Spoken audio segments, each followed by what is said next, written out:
This is chapter 28, Wild Eats. My tennis shoes slap against the parking lot pavement. Scratches on my right leg sting where I brush past a thorny weed at the wood's edge. I've avoided the worst weeds before, but this time I was in too much of a hurry and didn't see it coming. My radio thumps against my hip as I run. I yank it from my waistband and press the call button. Willow to Hostler!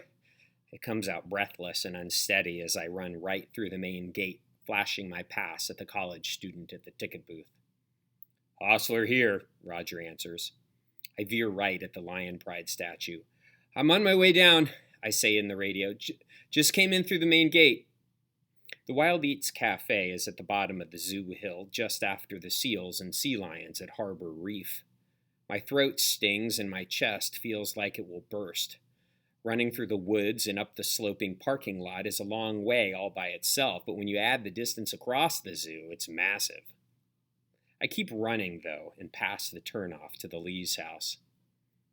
Thanks, Willow. See you soon. It's hard to tell through the hum and radio and with the hum of people and the whir of wind whether Roger is disappointed in me or not.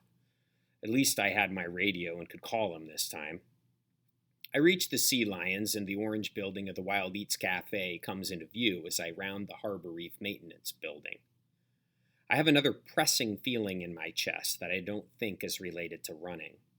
It was bad enough when I didn't show up without telling Roger last time. Doing it again feels 100 times worse.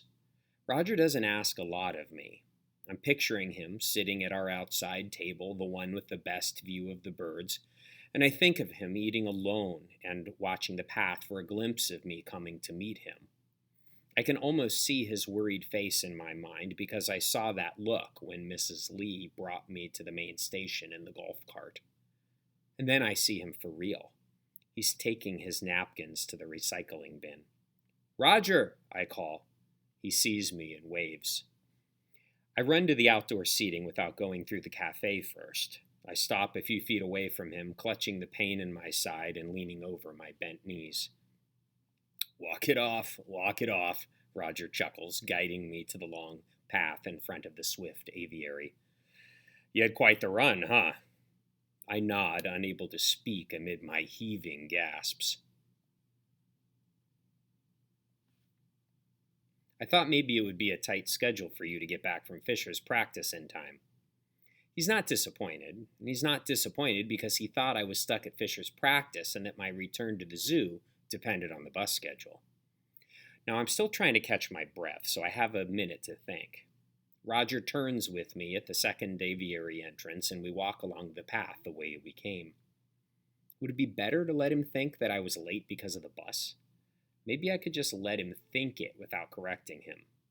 We could avoid the disappointed looks and maybe even a consequence if I didn't mention visiting Miss Amanda again. But what if Roger finds out from Fisher that I left his practice early?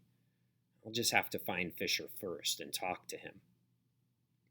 Well, I've got to get back on the train soon, Roger says, but let's find something for you to eat first. Okay, I say, still out of breath. I'm sorry I missed lunch again, Roger. We slow our walk as we reach the cafe seating again. Well, I get worried when you don't show up, but I figured you came back as soon as the bus could get you here. His words are little rocks in my stomach. It's as if my conversation with a ghost was more important to me than Roger. But that's not how I feel. I'm just not sure it will sound right if I explain it. Everything is getting so messy, and I don't know how to clean it all up. Well, how about I could help you tomorrow morning, I say. I could give this speech a few times around so JP can switch places with you and give you a break. Roger often lets me give the train speech over the intercom. He says that I've got a better voice for it. His voice is so deep that the intercom speakers vibrate and make his words difficult to understand.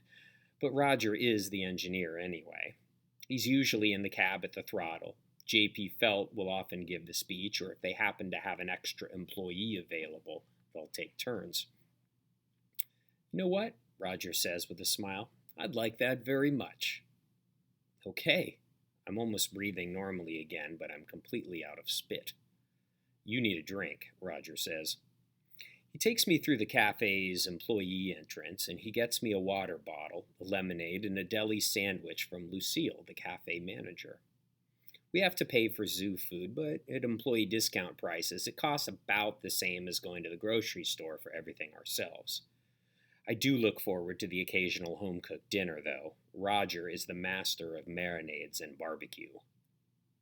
The people are lining up behind the gates at the train stop in front of the cafe. Roger pulls out his engineer's watch. Well, it's time for me to get going. Do you and Fisher have plans? I'm going to go see him right now, I say. We have to talk about baseball.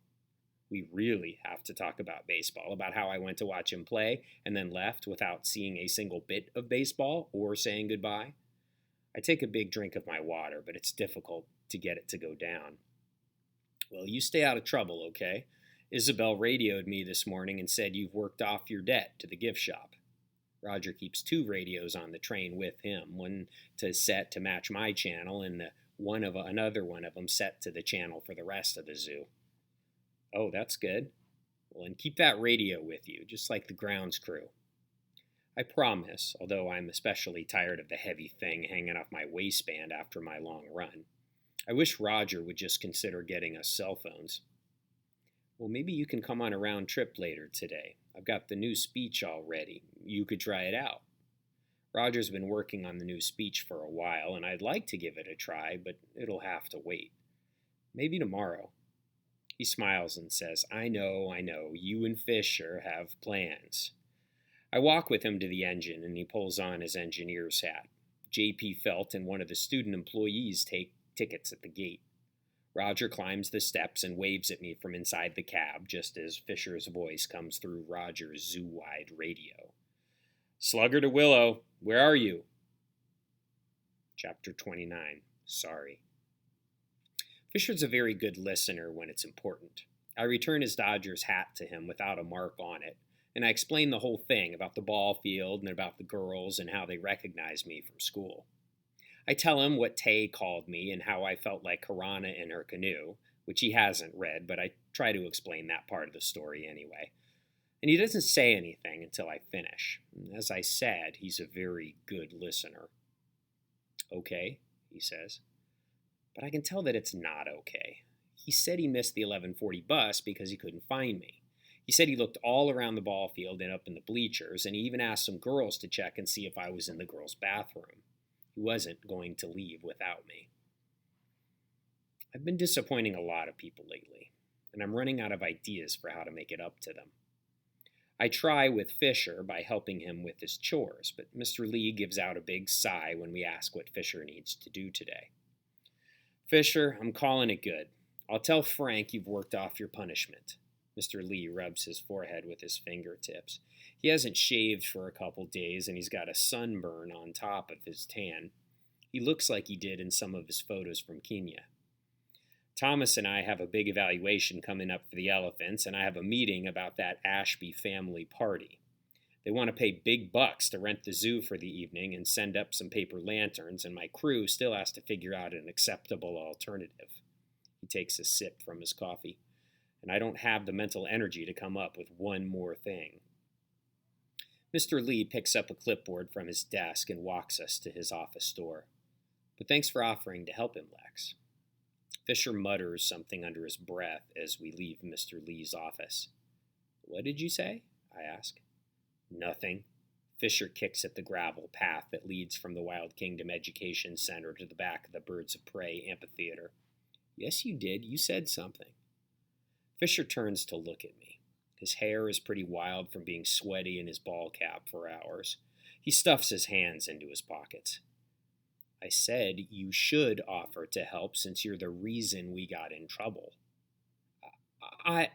Heat floods from my neck to my face. Wait, you wanted to do it. You propped open the gift shop door so we could sneak in there. I didn't make you do it. He shrugs. I thought you said it was fine this morning, and you weren't upset about it before. Besides, your dad says you're done. You don't have to worry about it anymore.